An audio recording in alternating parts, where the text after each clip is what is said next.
Eu tenho uma revelação, eu tenho uma revelação para a sua vida da parte de Deus nessa manhã. Olha só o que diz a palavra de Deus em Lucas capítulo 6, do versículo 46 ao 49. E por que me chamais Senhor, Senhor, e não fazes o que eu digo?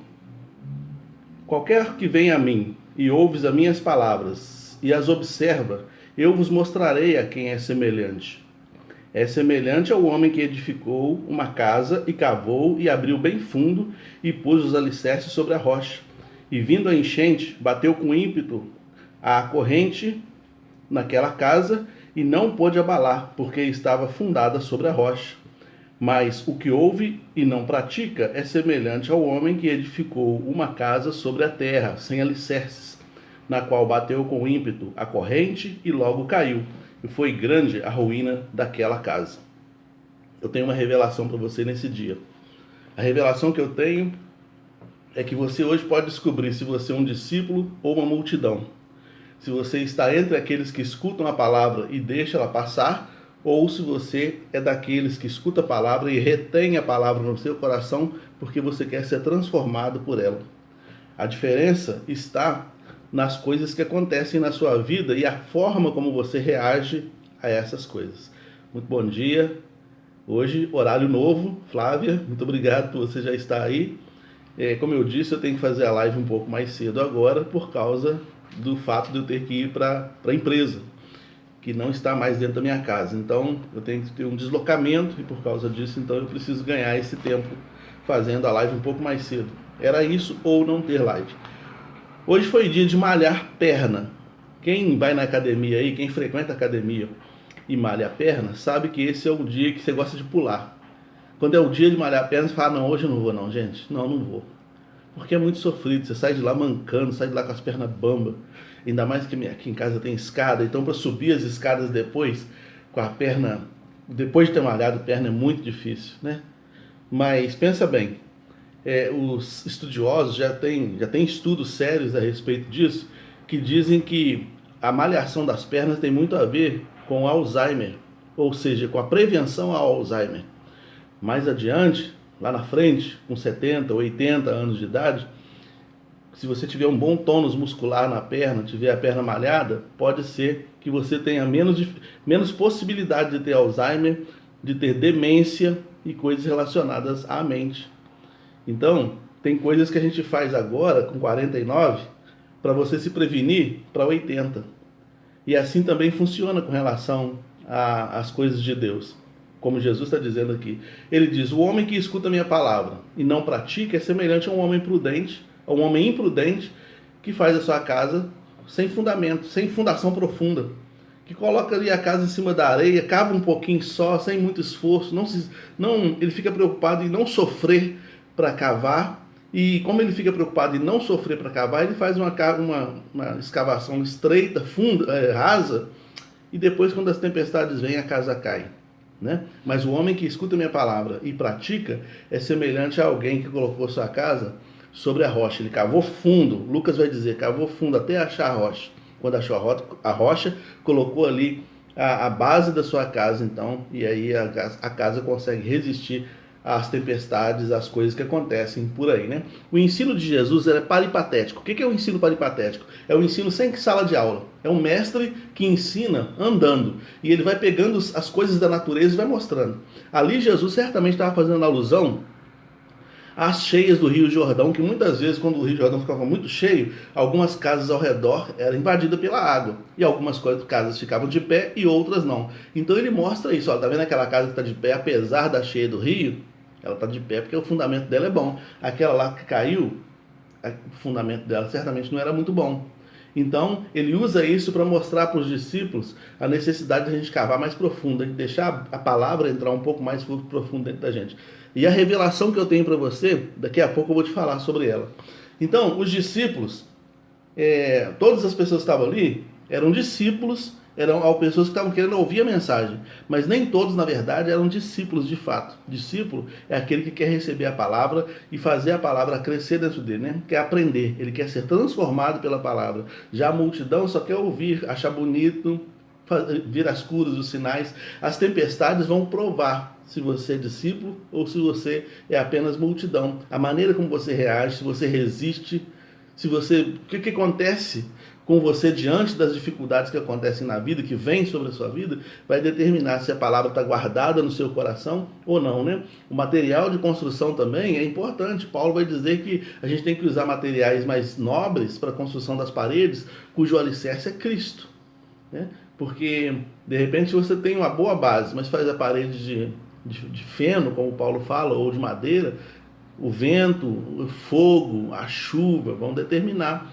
se essa casa permanece ou não, né? Isso vai determinar se você é um discípulo ou não, né? Deixa eu te falar uma coisa, agora uma revelação para você. Sabe por que você tem resistido tanta coisa? Sabe por que você passa tanta luta e permanece de pé? Sabe por que você consegue resistir, já conseguiu resistir a tanta coisa que te aconteceu na vida ao longo da sua história?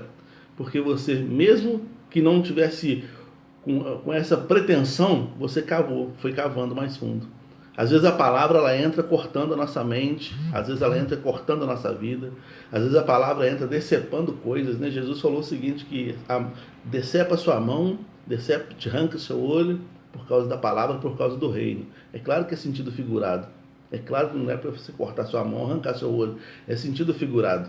Entretanto, é claro que toda vez que você escuta uma palavra e ela dói em você, é porque ela está cavando. Ela está cavando. Você escutou a palavra, ela, nossa, eu vou ter que tomar essa decisão, nossa, como que é difícil para mim. Você está malhando perna, né? Para quem chegou depois aí, malhar a perna é muito difícil, né? Você está malhando perna, está sendo difícil. Mas você está fazendo, a palavra está entrando, ela está aprofundando, né? Ela está ficando cada vez mais profunda dentro de você, e isso vai fazer diferença lá na frente. Lá na frente isso vai fazer muita diferença na sua vida, né?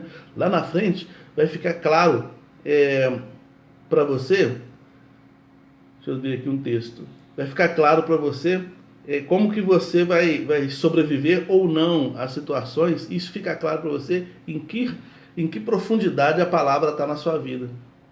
Se você resiste muito à luta, tem passado por dificuldade, já passou, eu conheço gente que começou a passar a luta com 14 anos de idade, já assumindo responsabilidades familiares, já passando aperto e vivendo lutas e lutas e lutas e lutas, né? E aí então vai ficando e a pessoa está resistindo, a pessoa está firme, a pessoa hoje é uma referência, né? É uma referência na obra de Deus. O texto que eu estava procurando aqui, que é o texto correlato desse que eu li agora, é o texto de Mateus capítulo 7, que vai dizer assim, ó, presta atenção no que diz Mateus capítulo 7, 24 a 27, que diz assim, ó: todo aquele, pois, que escuta essas palavras e as pratica, assemelhá-lo-ei ao homem prudente que edificou sua casa sobre a rocha. Olha, e desceu a chuva, e correram os rios, e assopraram os ventos, e combateram aquela casa, e não caiu, porque estava edificada sobre a rocha. Aquele que ouve as minhas palavras e não cumpre, compará-lo-ei ao homem insensato que edificou sua casa sobre a areia. Desceu o vento, correram os rios, assopraram os ventos, não desceu chuva, correram os rios, assopraram ventos, combateram aquela casa e caiu, e foi grande a sua queda. Percebe que são as mesmas coisas, né? Chuva, os rios, os ventos soprando, aí fala assim, ó, combateram aquela casa. Tem muita coisa que combate contra a gente, tem muita coisa que faz a gente, às vezes, ir às lágrimas, né? Pensar em desistir, eu acho que isso aí não vai dar certo, não. Né? A resistência sua demonstra em que local, em que profundidade a palavra está na sua vida. Se ela está rasa ou está funda. Como é que é a terra do seu coração? É uma terra dura que a palavra não penetra? Ou é um coração mais mole, que é uma terra mais mole que a palavra pode penetrar? Como é que está a sua malhação aí? Você está cavando mais fundo? Continue cavando mais fundo. De repente tem pessoas na sua família que dependem disso. Lembra que falei ontem? Tem pessoas às vezes que dependem disso, da sua bênção para ser abençoado. De repente você é aquele que vai irradiar bênçãos dentro da sua casa. A partir da sua vida, Deus vai abençoar todo mundo. A partir da sua vida, Deus pode abençoar seu pai, sua mãe, seu irmão, sua irmã, seu esposo, sua esposa, seu filho, a partir de você. Né? Pode ser isso. De repente você foi chamado para cavar mais fundo. Naquele contexto que a gente leu aqui, quem construiu era o marido. a esposa e os filhos ficavam aguardando essa construção acontecer para que então eles pudessem usufruir de uma casa firme. E é evidente que o marido construía essa casa com mais firmeza para garantir a segurança da sua esposa e dos seus filhos, né? Então garanta a segurança sua contra as tempestades que vão vir com certeza sobre a sua vida e garanta a segurança daqueles que estão contigo. Seja você a pessoa que cava mais fundo. Malha a perna aí, não pula o treino de perna não. Então a revelação que eu tenho para a sua vida nessa manhã, a revelação tem a ver com sentido. É você analisar para você ver como você reage, ou como você tem reagido, ou como você tem suportado ou não as coisas que acontecem na sua vida. E isso vai determinar em que profundidade a palavra já chegou no seu coração. Se ela já encontrou terra firme no seu coração e, consequentemente, você encontrou terra firme no Senhor. Né? Se a palavra está firme dentro de mim, significa que eu estou firme também na palavra. Entendeu? É uma via de mão dupla. E é isso que Jesus está falando. Então, que Deus nos abençoe. Que Deus derrame da sua bênção sobre a vida de cada um de nós. Não desiste, não. Não desiste, não. E não exija de outro aquilo que foi dado a você fazer. Né? Essa palavra, talvez, você estava... Perceba uma coisa. Na multidão estava todo mundo ouvindo a mesma palavra. Uns introjetaram, outros não. Cada um ouve de um jeito. Na igreja ontem, não sei quantas pessoas tinham, mas todos ouviram a mesma mensagem. Nessa live, muita gente vai assistir. Todos vão ouvir a mesma mensagem. Uns, a palavra vai entrar e outros não. Aqueles que a palavra entrar é porque Deus está chamando para cavar mais fundo. Aquele que a palavra incomoda é aquele que Deus está chamando para cavar mais fundo. E esse vai ter condições de resistir e ser até um para-raio para proteger aqueles que estão ao seu redor. Faça esse teste e você vai ver, tá bom? Senhor, muito obrigado pela tua palavra, que ela penetre os nossos corações e fortaleça e fortifique a nossa vida em nome de Jesus. Amém. Um grande abraço, Jusilane, Flávia, Carla e todos os demais irmãos que estão aí.